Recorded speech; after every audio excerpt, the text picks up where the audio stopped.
The day I found her, the wind smelled like rain and goodbye. I was riding slow through Jacobson Stage, late autumn of '78. Boots cold, mine colder. The platform sat like a splinter in the belly of the prairie.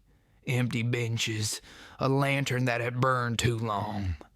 Snow left from the last squall. Clinging to the posts like stubborn ghosts, she was there, small. Hands folded round a carpet bag that had quit believing in travel. 3 days, the driver told me later. 3 days waiting on a man who signed his letters with poetry and promises. He'd driven off after bringing the weekly mail, leaned in, and told her the line no woman should ever have to swallow. He ain't coming back. Then he rattled away, like that was the end of it. I dismounted slow. My horse snorted steam. The boards under my spurs answered like old bones. She didn't look up at first, just kept staring at that horizon where all liars vanish. I could see the edges of a photograph peeking from the bag. Clean gloves, threadbare coat good once, now losing the fight to the wind. "Ma'am," I said, voice low as a church floor, "no more waiting." She blinked like she'd had to swim up from a very deep place. Her eyes were desert blue, not the kind that twinkles, the kind that's seen heat and mirage and kept breathing anyway. "I don't know you," she said. "No, ma'am," I answered, "but I know men like him." The silence between us was a long, dry road. I set my hat back, showed her my hands first, scar on the right knuckle from a barroom in Santa Fe, then the small brass shield sewn inside my coat. Pinkerton. Some men see that and spit. Some see it and breathe easier. She didn't either, just studied it the way a heart studies an open door.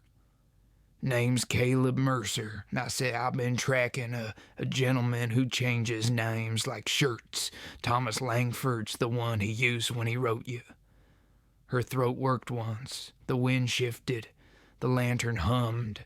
"I'm Evelyn Porter," she said, barely above a whisper. He said he'd come on the noon coach, then the next, then nothing. I nodded. I had a picture of him in my mind, clear as a newsprint wanted sheet, smooth mustache, Sunday suit even on a Wednesday. Words soft as butter, knife hid behind the bread. I've met his kind before, but this one had a debt that reached into my own bones. My kid sister, Caroline, had once believed a man like that. We buried her hope on a Texas summer that never cooled. I kept my voice even. "Did you wire money to him, Miss Porter?" Her eyes dropped. That was answer enough. I thought I was helping him finish his business so he could come west, she said. "It wasn't much. It's always not much at first. Enough to test the lock on a good woman's trust. Enough to prove the door'll open if you push gentle. Then they come back for the rest. You ain't to blame," I told her. "Men like him build houses out of mirrors. You walk in, you think you see yourself, but it's only their want staring back." A freight wagon clattered past the street. Somewhere a telegraph key tapped a thin heartbeat. The station agent kept his distance, but watched, the way towns do when trouble's wearing ordinary clothes. "Where should I go?" she asked, "now that I know what he is." I studied the sky. A hawk rode the last light like it had nowhere else better. "I got a spread in the valley," I said. "Hands enough to keep the herds moving. A cook who prays like she fights. A bunkhouse with one empty room. You come there, rest. Eat. Get your feet under you. Then we write a letter. Not a desperate one. A calm one. Tell him you got more money, and you're still waiting. Men like him can't ignore the smell of a second harvest." She stared at me like she was measuring the shape of my words for seams. You would use me as bait, she said, not accusing, more like testing a creek with her boot.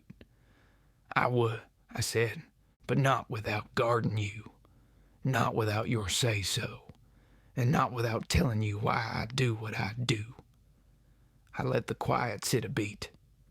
My sister trusted a man who wrote fine letters. He was done with her before the ink dried. I couldn't save her then. Maybe I can save someone now. Maybe I can make him stand where the law can see him. The lantern popped. The scent of kerosene mixed with old wood and cold iron. She closed her eyes and breathed, like a rider settling into a saddle that ain't familiar yet. What if he doesn't come? She asked. He'll come, I said, and wished I didn't know that so well. Men like him always do. Pride is a horse they can't quit spurring. I offered my hand, worn glove, earth stains that never left. She looked at it long enough to make me feel the weight of the choice I was asking her to make. Then she stood, straightened her coat, lifted the carpet bag that had sat like an anchor, and let it be luggage again. We walked past the ticket window. The agent tipped his cap. He'd seen the badge. He'd also seen too many endings. Outside, my horse stamped, impatient but steady. I boosted her up, then swung into my own saddle. The boards creaked. The world widened with the first hoof beats. We rode without talk for a mile. The snow along the road kept secrets. Sagebrush held their breath. When we reached the ridge where the town shrinks to a child's toy, I pulled up. The valley below wore its early winter coat. Cottonwoods bare as truths, the river wrinkled with wind. You still got time to change your mind, I said. She shook her head. I'm tired of sitting still. She answered, I'd rather ride towards something honest, even if it scares me. A small, fierce pride sparked in my chest. I kept it hidden. Good, I said, honest is the only thing that holds in weather like this. We started down. The light went thin and gold, and then thinner.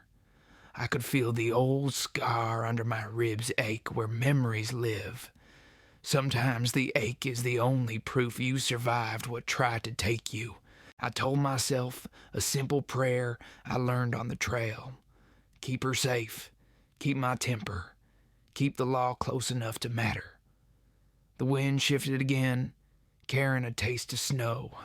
Somewhere beyond that horizon, a man with too many names was already reading a letter he didn't know he'd soon receive.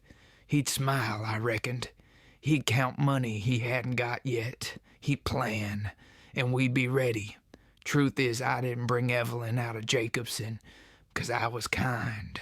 I brought her because I could not bear to leave another soul sitting on a bench built for regrets. Sometimes a man's redemption starts with 4 hoof beats and one quiet promise. If you've ever lost someone beneath the wide western sky, you'll understand. The first night she slept under my roof, the wind changed. Mercer Valley don't get much kindness from the season. The air cuts deep, makes a man remember the cost of everything he's ever loved. I'd built the ranch house with my own hands years before. Boards that creak, windows that whistle, a porch long enough to pace away a storm. She sat by the fire that night, too proper for the chair she chose. Her gloved hands trembled a little as she warmed them. I could tell she wasn't used to the smell of pine pitch or the low hum of the stovepipe. The east leaves a perfume you can't wash off easy. Was it true, she asked, about your sister? I nodded. Caroline. She was younger, wild at heart, believed a man's word could be trusted if it came written in ink. I turned the poker in the coals. He took her money, took her dreams, Left her a letter saying he was headed west to start anew. She never did start again. The fire popped. Evelyn looked down, and I saw tears catch the light like dew on dry grass. "I'm sorry," she said softly. "Oh, don't be," I answered. "Sorry don't change what's buried, justice might." She leaned back, eyes steady on the flames. "Then we'll find him together." I didn't say what I thought. That vengeance ain't the same as peace. But in her voice, I heard a kind of resolve I hadn't met in years. She wasn't fragile anymore. She was tired of being broken. Later, after the cook turned in and the house went still, I stepped outside. The moon hung cold, silver as a blade. The cattle shifted in the dark, breath rising like ghosts, and I remembered another night. Another woman waiting by a window that never opened. Caroline had written letters, too. I still keep one in my saddlebag. I can't bring myself to burn it. Her words remind me why I ride. The next morning, the sky was pale, and the world smelled of frost. Evelyn came down wearing one of Maria's wool shawls, and a look that meant she'd slept less than she pretended. "I've been thinking," she said, "if I write him, I should make it sound like I'm still alone, still waiting. He won't bite otherwise." "That's the right idea," I said, pouring her coffee. "But we'll add a hook. Tell him there's land out here, money from your parents' estate. You want him to help you build something new. A man like him can't resist owning something that don't belong to him yet." She hesitated, fingers on the cup. "It feels wrong, deceiving even a deceiver." I smiled a little. "Sometimes the law has to speak the same language as sin to make itself heard." We worked the letter for hours, her hand writing careful loops, my words feeding the lines between the lines. When it was done, she sealed it with wax from my own candle. The smell of smoke and resin hung between us like a promise. When she looked up, her face had softened, but her eyes carried something new, steel under sorrow.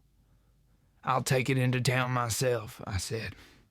"Mail clerk won't ask questions if I'm the one handing it over." She nodded. "And what will you do while we wait?" I tipped my hat back. "Same as always. Fix fences, ride lines, pray he's fool enough to answer." Days turned into a kind of quiet rhythm. She helped Maria in the kitchen, learned how to grind coffee and mend reins, even laughed once, short, sudden, like a window blown open by surprise. But some nights I caught her outside, looking east, her face turned to where the stage lines run and the lies began. I never said a word. A man knows when another soul's fighting ghosts. 2 weeks later, a telegram came. Simple words. "On my way west. Expect me soon. Tea." I read it aloud on the porch. The winter sun made the ink shine black. Evelyn didn't speak, just folded her arms like she was holding something steady inside her. "He's coming," I said. She nodded once. "Then we'll be ready." That night, the ranch slept uneasy. Even the wind seemed to listen. I sat by the fire alone, staring at the badge on the table. Pinkerton brass, dull from years of use. I'd seen what happened when justice turned to vengeance. It eats the man wearing it from the inside out. Still, I whispered to the flames, "One last time, Caroline. Just one more." The logs cracked, and the light flickered across the empty chair she'd sat in. Maybe peace ain't found in the catching. Maybe it's in the trying. If you've ever waited for something you knew might never come, you'll understand. The telegram hit like thunder across the plains. He was coming, and this time we'd be ready. I spent that week setting traps quieter than rattlers in dry grass. I didn't mean the kind with teeth and springs. Mine were made of patience, papers, and a badge worn smooth with guilt. Evelyn helped with every piece. Her calm scared me more than her fear ever did. She wrote another letter, this one sweeter, emptier. The kind of man like Langford couldn't resist filling with his own lies. We posted it in town. I left a wire to the marshal and one to Pinkerton headquarters. If he showed, they'd know. By the third day, snow fell. Thin flakes drifted like ash from a fire that hadn't gone out yet. I stood on the ridge above Jacobson Station with my glass, eyes on that long, straight road. Every sound seemed too loud. Even the horses breathed like they knew. He came at sundown. Stagecoach wheels moaning, red dust rising under the snow, a gentleman's hat, fine coat, gloves white as preacher's linen, walked like a man who owned every room he entered. Evelyn stood by the stove inside, her back straight, her hands folded. She looked at me once before he arrived. That look said more than any vow I'd ever heard. "Ready?" I whispered. "I was ready the moment he didn't come." She said when the door opened he smiled, that same brand of charm that had fooled 100 hearts. "My dear Evelyn," he said, bowing slightly, "forgive the delay. Business kept me longer than expected." She didn't answer right off.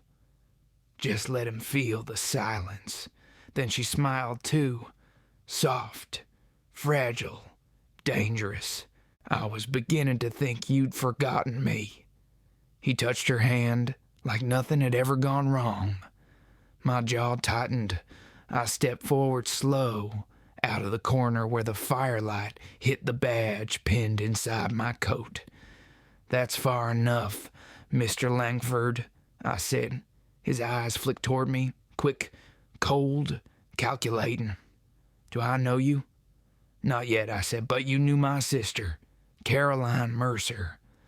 For the first time, his face twitched. Just a second, but I saw it. Recognition. Then the quick mask of a gambler caught palming cards. "I'm afraid you're mistaken, sir," he said. Save your breath," I cut in. "You left her with promises and a grave full of shame. I've been riding too many miles to listen to more lies." The room was quiet, except for the fire snapping. Evelyn didn't move. She watched him like a hawk watching a snake decide which hole to run to. "You got no proof," he said, straightening. I stepped closer. "Proof's waiting outside. A lady named Catherine Wells. Ring a bell. She's carrying the letters you wrote her too. Every last one signed by the same hand that signed Evelyn's." His breath caught. His fingers twitched near his coat, but I'd already drawn my Colt. "Don't," I said, calm as prayer. "You ain't quick enough to beat justice tonight." Evelyn's voice was steady when she spoke. "Thomas Langford," she said, "you took my money, my name, my peace. I won't let you take another woman's." He turned toward her, eyes dark as pitch. "You think this lawman will save you? Men like me built this world. You'll still be nothing without—" The door banged open. Catherine stepped in, wind behind her like judgment itself. Her hair was streaked with gray, her coat thin, her eyes hollow but unbroken. She held a bundle of letters tight against her chest. "He's done enough talking," she said.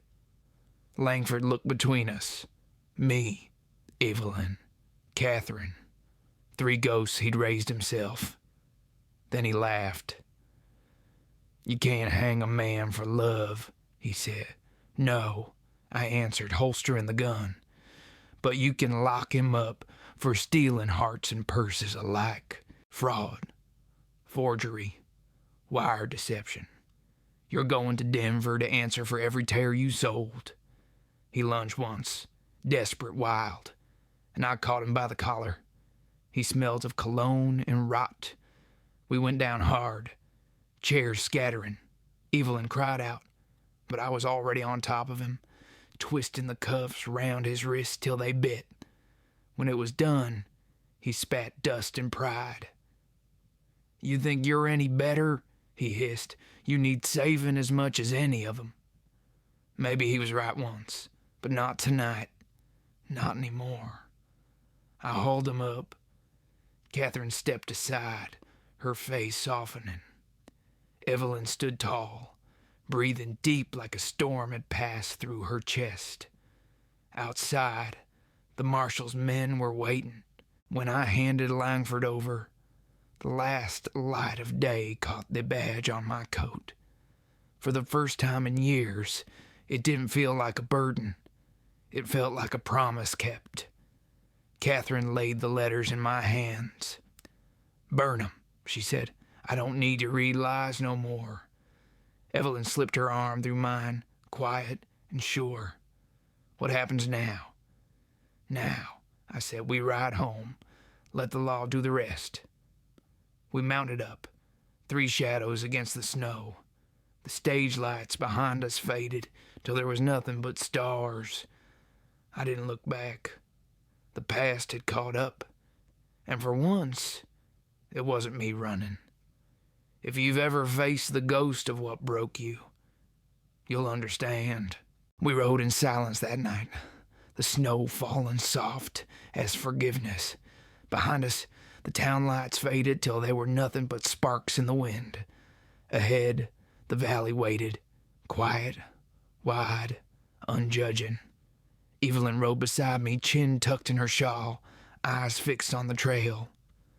I knew that look. I'd seen it once on Caroline, the moment she realized the world she believed in was smaller than she thought, but not beyond repair. At the halfway ridge, I pulled up. "We'll camp here till dawn," I said. "The horses need rest. So do we." She nodded. We built a fire in the lee of some rocks, fed it with sage and pine till the smoke curled blue against the snow. For a long while, neither of us spoke. There's a kind of quiet only the West knows, the kind that don't ask questions, just holds your heartbeat steady. After a while, she said, "He looked smaller in chains." "They always do," I answered. "I know evil's big when it's hiding. Truth shrinks it fast." She smiled faintly. "Catherine, she seems strong." "She is. Strong enough to speak her hurt out loud. That's rarer than courage with a gun." The fire cracked. Her eyes found the flames, lost in thoughts she didn't share. "I believed every word he wrote," she said at last. "Every promise. I thought maybe I was foolish." "Maybe," I said softly. "But foolish ain't a sin. Staying that way is." Her gaze lifted to me, searching. "And you ever believe in something that wasn't true?" I laughed once, low and rough. "Once believed the badge could fix everything. Then I believed the bottle could quiet what it couldn't fix. Turns out neither can." She nodded like she understood too much. "Then what keeps you riding around, Caleb?" I looked up at the stars, scattered like old scars on a dark hide.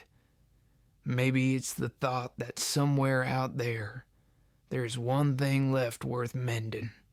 Maybe that's you, or Catherine, or just the world itself trying to remember how to be kind again."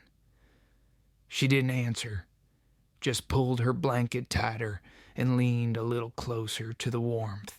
When she drifted to sleep, I sat awake listening to the wind comb through the sage. I thought about Caroline, how she never had this chance. Thought about how every woman like her deserved a trail that led somewhere safe. By dawn, the storm had passed. The sky broke open pink and gold, like God himself had remembered mercy. We saddled up and rode the rest of the way home. The ranch looked different that morning. Maybe it was me seeing it different. Maria came out wiping her hands on her apron, eyes sharp but kind. "So," she said, "the ghost is gone." "For now," I told her. She smiled. "Good. Then maybe you can finally sleep without talking to the fire." Inside, the air smelled of coffee and bread. Evelyn moved through the house like she'd belonged all along. Later, we hitched the wagon and rode into town for the hearing. Langford stood before the judge like a man who still thought charm could bend iron, but the evidence was heavy. Letters, testimonies, names too many to count. Catherine spoke first, her voice steady. Evelyn followed, her words quiet, but sharp enough to cut the lies apart. When the sentence came, 20 years in the territorial prison, he didn't flinch, just looked at me with that same empty pride. "You'll get tired of playing hero," he said. "Maybe," I told him, "but I ain't tired yet." The gavel fell, and just like that, a storm that had been brewing for years finally broke. Outside, Catherine hugged Evelyn. Two strangers bound by the same scar, finding something like peace in each other's eyes. I tipped my hat to both and told the marshal I'd be heading home. The ride back was slower, quieter. The land seemed to breathe easier, and maybe I did too. At the gate, Evelyn touched my arm. "What now?" I looked at the horizon, that endless line between what's gone and what might be. "Now," I said, "we build something that lasts." She smiled. "Together?" I didn't answer right away, just met her eyes. The answer was already there. That night, the ranch was full of sound. Laughter from the bunkhouse, music from a harmonica, coyotes calling from the ridge. And for the first time in a long while, it didn't sound lonely. Later, when everyone turned in, I walked out to the corral. The stars were back. The badge in my pocket felt lighter. Maybe because the weight it carried had finally been shared. If you've ever watched the dawn after a long, dark ride, you'll understand. Spring came slow that year. The valley thawed one careful breath at a time, like it was learning to trust the sun again. Snowmelt filled the river, and wildflowers began to crawl out of the earth like memories that refused to stay buried. Evelyn stayed. Never said it plain, never had to. She helped Maria with the cooking, read to the ranch hands on Sunday nights, and stitched curtains for the windows I'd left bare too long. The house didn't echo anymore. Sometimes I'd find her standing on the porch, looking out across the pasture. The wind would take her hair and play with it like it used to do with Caroline's, but her eyes were steadier now, not waiting and not hoping. Just here one evening, she came to me while I was mending tack in the barn. "Caleb," she said, "Catherine's letter came." She handed me the envelope. Inside was a short note, written in a neat, certain hand. "Denver's court accepted the evidence. More women are coming forward. I'll be staying here to help them. The law's learning to listen. C.W." I read it twice, then folded it careful. "She's doing what the law alone couldn't," I said. Evelyn smiled. "Maybe that's what we're all doing now." That night, over coffee, she told me her idea. A place on the edge of town, near the rail stop. Rooms for women who lost too much too fast. Widows, mail-order brides, anyone the world forgot. "They can start again," she said, her voice quiet but sure. Like I did. I didn't speak for a while. The idea was good, needed, but it meant she was thinking beyond this ranch, beyond me. And I reckon that's what love's supposed to be. Not a tether, but a wind at your back. I'll help, I said finally. I know men who'll donate lumber and a lawyer who owes me a favor. Her hand brushed mine across the table. Small, steady, warm. Then we'll call it the Frontier Women's Aid Society.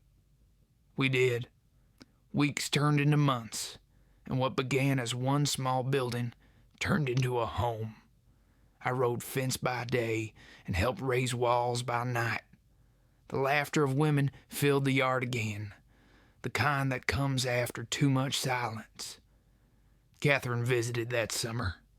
We sat on the porch, the three of us, watching the sun sink into a horizon wide enough to hold the past without drowning in it. "You ever think about quitting the badge?" Catherine asked me. I looked at the valley, the herds moving slow through gold light. "Sometimes," I said, "but I think I already did. Just didn't know it till now." Evelyn chuckled. "You'll always be a lawman, Caleb. You just switched from bullets to mercy." I liked the sound of that. And when the first snow of the next winter came, it didn't feel cruel. It felt like a blanket over a story that had finally found its end. One night, sitting by the fire, I asked her, "You ever think about that bench at Jacobson Station?" She smiled. "Sometimes, but not the waiting part. Just the moment after when you said, 'No more waiting,' I nodded. Guess I meant it for both of us." Outside, the wind moved through the cottonwoods, whispering like old friends. The fire crackled low. She rested her head against my shoulder. Maybe love ain't about holding on. Maybe it's about learning to let go gentle and finding that the ones who stay don't need chains to keep 'em close. I thought of Caroline then, her laughter, her letters, her hope. I wish she could see this place, the women who walk tall again, the light that burned steady in windows once dark. Maybe she did.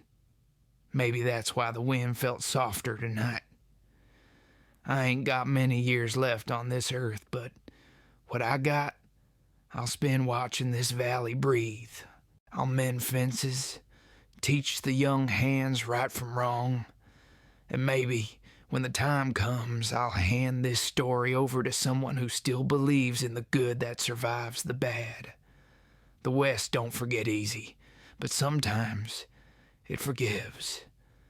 And if you ever find yourself at the edge of a long road, staring down the ghost of something you lost, remember what I told her that day. No more waiting.